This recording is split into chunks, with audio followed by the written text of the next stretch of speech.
Hey everyone, another random product review. Today it's a tire pressure monitoring system and it's wireless for cars. Basically I have a cheaper car and it doesn't have a TPMS built into the car system itself. But for $16 you can just get one, and plug it into your cigarette adapter. Alright. So I actually have an older one. This lasted a good 5 years, but it has a lot of design flaws and I find that I'm replacing the batteries more often, so I think something inside of them is going bad. Alright, so here's the old system I had, or have, and it's a really poor design. Granted, it's an old design, but to replace the battery, well, first, to take it off, you gotta undo the nut, just like the new one I have. But then to replace the battery, you gotta take this piece of plastic off. But the little tooth for this is flush, so it's really hard to get your fingernail or something under there. I actually, on some of them, I went with a file and created a chamfer here so I could get my fingernail in there. The reason why this piece is even here is it keeps the main thing from unscrewing, and then leaking water. So that's why you need this piece. And now, to actually open this thing up, you have to have this tool, which didn't have this hole. I had to drill that hole so I don't lose both parts. I have a zip tie keeping them together.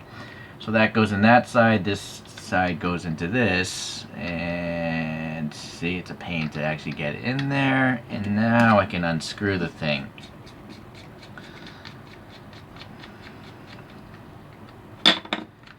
Alright, so it's a long process, having to take these 2 extra steps, and if you lose these things, you're out of luck.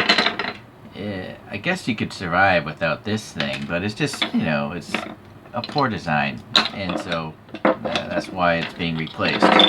So anyways, take a good look at this. If you see any photos of a listing that has like a row of teeth and that little ring going on there, I would suggest you just avoid it because it costs the same as this newer one. So I specifically bought this one because it looks like a newer design that's easier to use. Let's see what this listing here. This is the exact listing I bought from, by the way.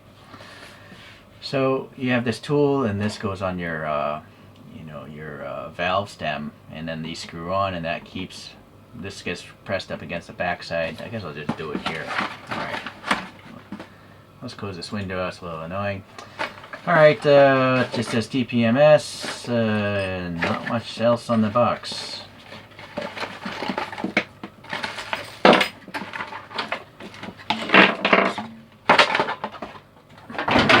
Alright, if you want to see the manual, you can pause here.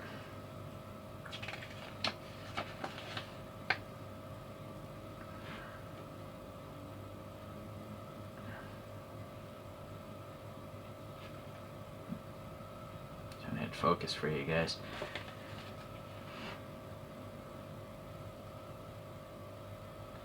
I don't know if the old one I have, I can set the limits before it starts warning you that you have low pressure or maybe too high pressure. Restore repairing. I don't really recall that in my old system either. Okay. So you gotta wait like 10 to 30 minutes for it to actually find the sensors.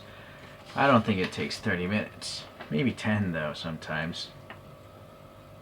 Alright, so that's pretty similar to the one I have. Alright, so this is going to plug into the cigarette adapter, and then these are the program buttons, which I'll probably just ignore anyways. And then you got this tool. This is probably a 13mm tool. This is much stronger and thicker than the previous one I have. If you do lose this, though, it's good to know. Yeah, this is a 13mm wrench. Okay. Then it has nice brass nuts because brass isn't going to rust on your valve stem or just sitting out in the rain, so that's good. And then you have your 4 sensors, and they're labeled, but they're labeled with stickers, and so is my old one also. One of the stickers fell off, so it might actually make sense to take paint or literally scratch in these letters, because I wouldn't doubt that with enough rain, these stickers are going to fall off. So this is right rear, left front, right front. So they're specific, right?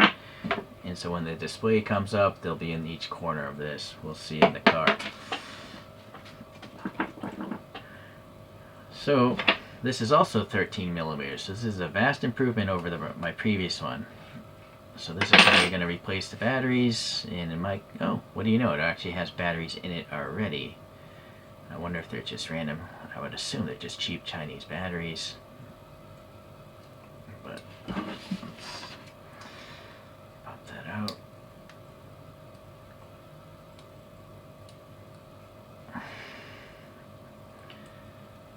Pretty tight fit. It would scratch the battery. Yeah, it's just a random Chinese battery. It's not like a Panasonic or anything like that. My previous one also, granted it took 5 years, the O-ring, you know, it tore. So that's another reason why I decided to try this newer one. And you want to keep the O-ring because when this goes through a puddle, the last thing you want is a bunch of water getting in there and destroying your electronics. So I really like that you can have one tool to use both of these, you know, the nut to keep it on the wheel, and actually this to actually replace the battery. So here's my old display, and you can see that one of the batteries went dead. But in the past year, I've had to probably replace all 4 of them, maybe twice. So I don't know if it's the batteries or the thing's just dying because it's been over 5 years, I think. Alright, anyways, let's show you the other stuff here. Alright, so by default this thing is at Celsius and it's in bar, B-A-R. But I'm not used to those having grown up in the States, so I'm going to hold the middle button, which is the menu button, for 3 seconds. There you go, it goes to unit. I'm going to hit menu once, and now as you see the bar flashing, right? So I'm going to hit the right button, and now it's at PSI. I hit menu again, should be good. Alright, I'm going to scroll to the right. No, actually that changes to Celsius, but I'll hit the menu, and actually this is fine because I'm going to hit right. Nope. Hit menu again. That's fine. Hit the right button, hit menu, and now I'm going to hit the left button, and now that's Fahrenheit. Okay. Alright, now we're going to try to set the upper alarm limit. So, my car wants to be at 33 PSI.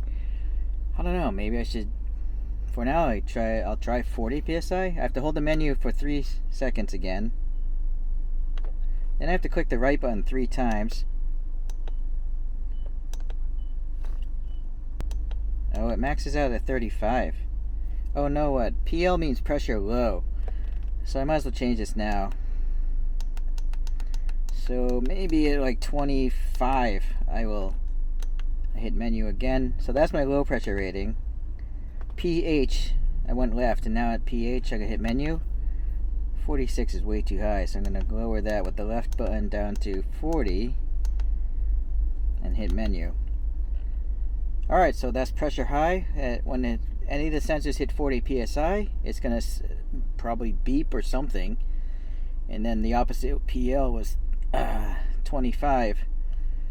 And actually I might change that. I'm going to have to look up online what's a safe pressure. So don't use my ratings because I haven't even looked up the safe, up, high, and low limits.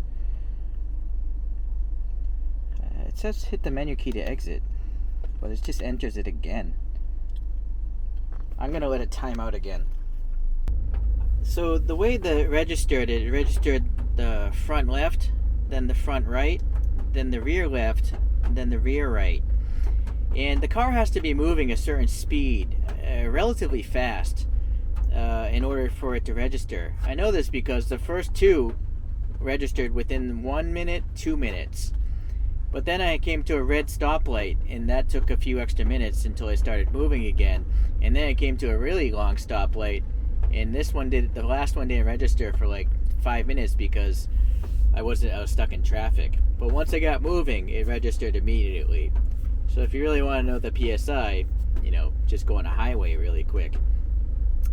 I also would have to say these PSI ratings are probably accurate because I have a different PSI gauge when I fill my tires up. I have a Viair compressor, but I also have a separate battery-powered PSI gauge.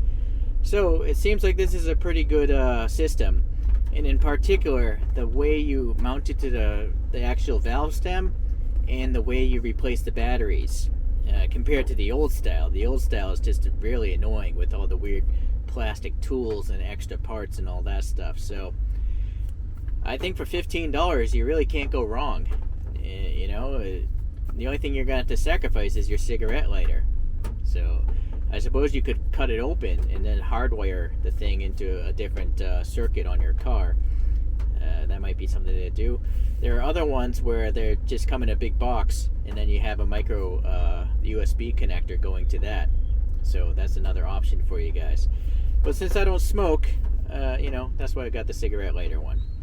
Alright guys, another random review. Hopefully it helped you guys save some money or decide to spend some money. Sorry for that. Alright, take care guys.